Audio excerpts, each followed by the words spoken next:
Hola oyentes de Radio Sefarad y bienvenidos nuevamente a Atenas y Jerusalén, Tensiones Filosóficas con Pablo Dreisi. ¿Qué tal, Pablo? ¿Qué tal? ¿Cómo estás, querido Jorge? Bien, muy bien. Hoy vamos a abordar un tema, según tengo entendido, que es Sí, justamente un enfrentamiento, una tensión filosófica entre dos puntos bastante opuestos, que es el concepto de la verdad, ¿no?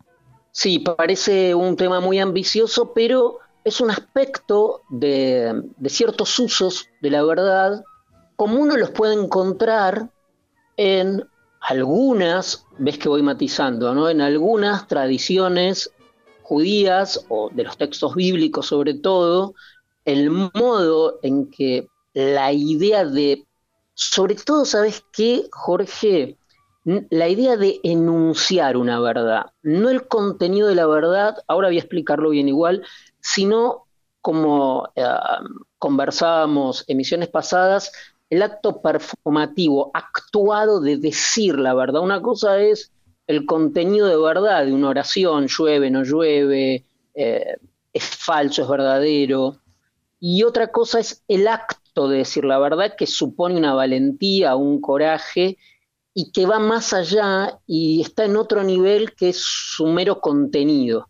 Es el atreverse, diríamos, ¿no? En la verdad no solo existe el contenido constatativo, como decíamos en emisiones pasadas, sino también la actitud. Y sobre esto, Jorge, quizás quien más originalmente ha puesto luz ha sido Foucault. Sobre todo en los últimos seminarios que dio Michel Foucault en la École Normale de París, si no me equivoco, y sobre todo el seminario del 84, que fue publicado en español como El coraje de la verdad, justamente.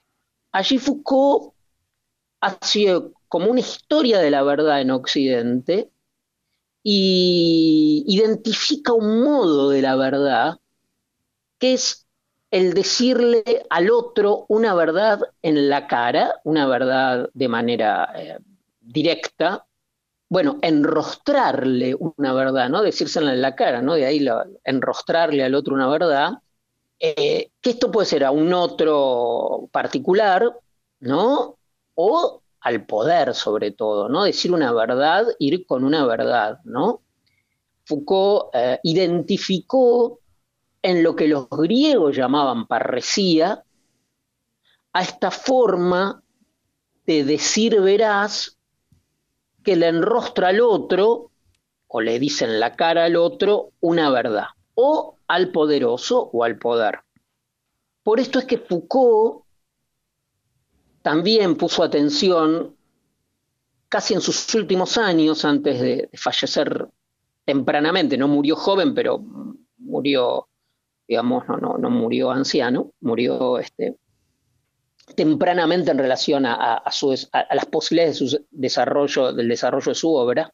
En estos seminarios, que digo son del 84, él allí se dedica en estos últimos años suyos a la escuela de los cínicos, así como un año antes se había dedicado a los estoicos en la hermenéutica del sujeto. Ahora en el 84 él trabaja a los cínicos y trabaja esta idea de enrostrar esta verdad en la cara. El ejemplo que él trae, uno de los tantos ejemplos, pero es el que me interesa ahora, es el ejemplo del filósofo cínico que vivía en la calle, que era, en Argentina se dice un linchera, pero no sé si en España también se dice un linchera, un clochard, alguien que vive en la calle, ¿no? Bueno, un sin techo se diría hoy en día. Un sin techo, claro, un indigente, vamos a Bien. ser más finos, un Sí, sí. precarizado, si queremos ser más eufemísticos. Espanto ser eufemísticos con estas cuestiones. Alguien en situación de calle y Diógenes que vivía allí adrede, no porque estuviera de manera indigente o desplazado.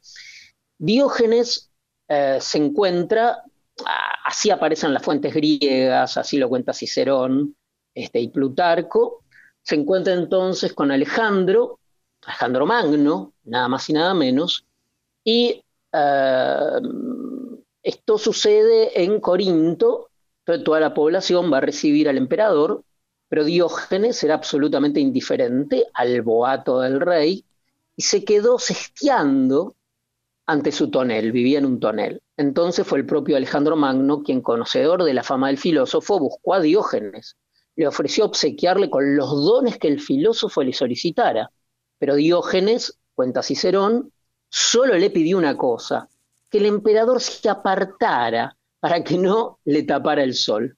Bueno, lo que hizo es provocarlo, el episodio entonces es narrado o aludido en numerosas fuentes. Ahora, esta escena, esta provocación, ¿no?, que en otras fuentes aparece de otra manera, es alguien sin poder, pero con el poder de su sabiduría, de su dignidad, enfrentando y diciéndole algo incómodo y una verdad escandalosa a alguien con poder.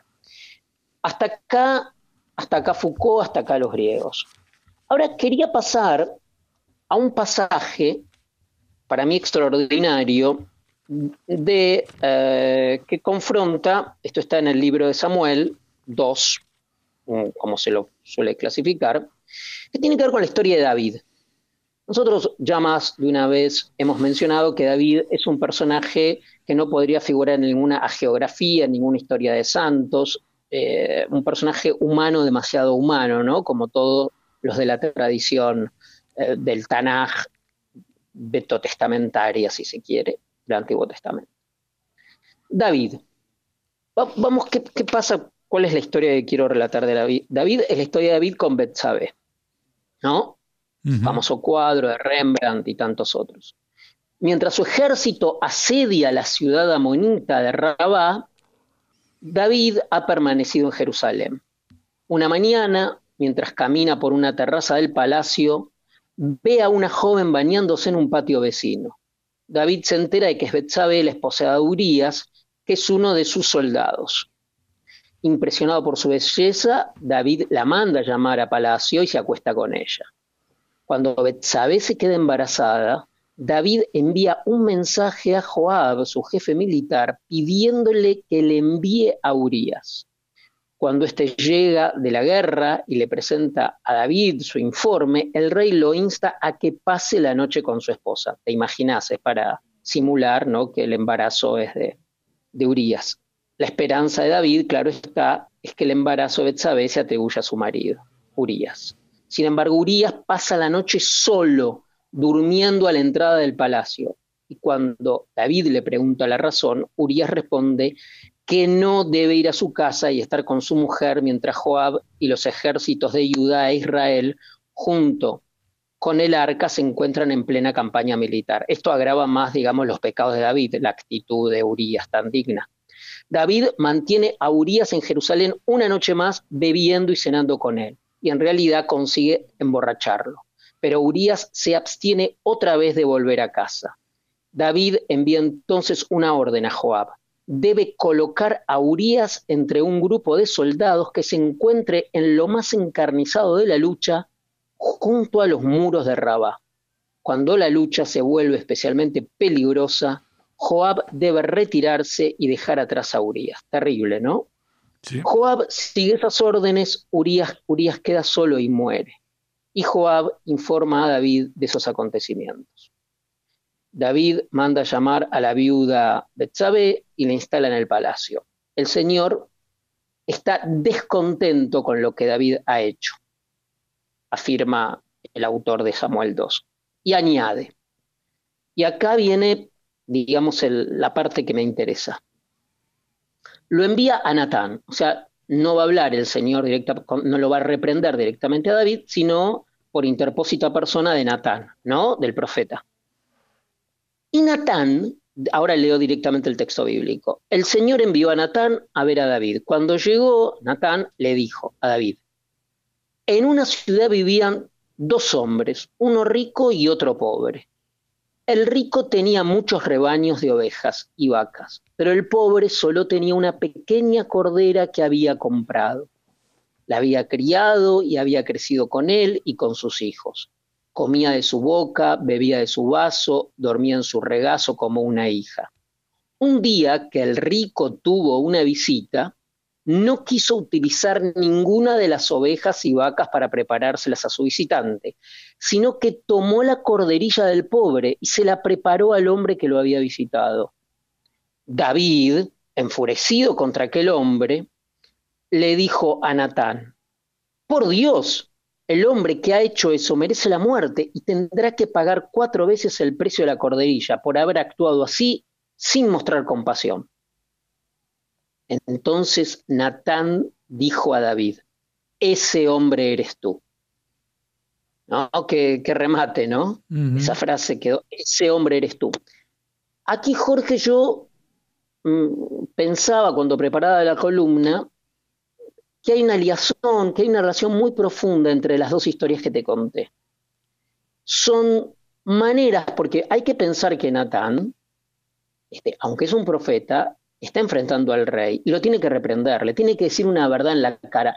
Pero fíjate qué interesante, no lo hace del modo de la parresía, no se lo hace directamente como hacen los griegos, sino que lo hace de una manera como le enrula el rulo, da un detour, le da una vuelta. Primero le cuenta un cuento. Cuando David se identifica con aquel que mediante una metáfora había hecho lo mismo que había hecho él, le quitó la corderilla por decirlo de algún modo, ¿no? Lo digo con la metáfora que se utiliza aquí. Cuando, según esta metáfora, le quitó su bien más preciado a Urías,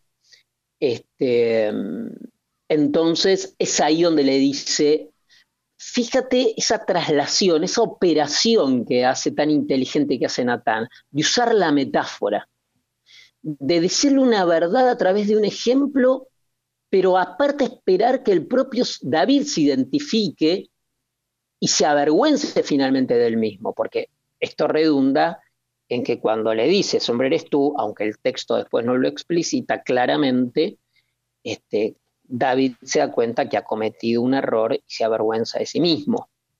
Pero son dos maneras, en la manera bíblica acá de la verdad, y sobre todo decirle una verdad al otro, es mucho más torcida, pero torcida en un buen sentido. Uh-huh. Da como una vuelta. A mí me parece muy interesante este pasaje de Samuel, muy inteligente lo que hace Natán, muy actual aparte, ¿no? Modos de decirle la verdad al otro. Seguramente si se lo decía de sopetón, de manera derecha, sin dar esta vuelta de la metáfora, sin provocar esta identificación previa que aparte lo logra que digamos Natán, que David caiga en esta operación identificatoria de la metáfora, seguramente Natán, como cualquiera de nosotros, hubiera rechazado esa verdad. David. Y a nosotros nos dice, David hubiera rechazado esta verdad. Precisamente, estaba pensando en ese momento, si a ti o a mí alguien en un bar nos encontramos y nos dice, mira Pablo, eres un hijo de perra, bueno, yo, o me dice una supuesta verdad y me la enrostra, me hace una operación de parresía, seguramente va a provocar en mí un rechazo. En cambio, lo que hace Natán es realizar una operación de empatía, una operación de identificación mucho más compleja, mucho más mediada, mucho más sofisticada que aquella que Foucault identificaba en la parresía.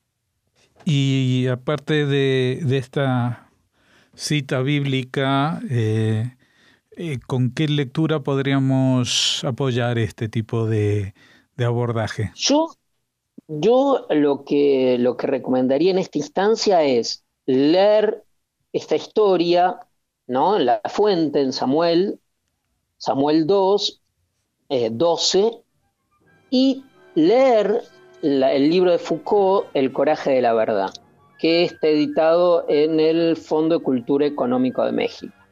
Serían los dos textos que yo elegiría.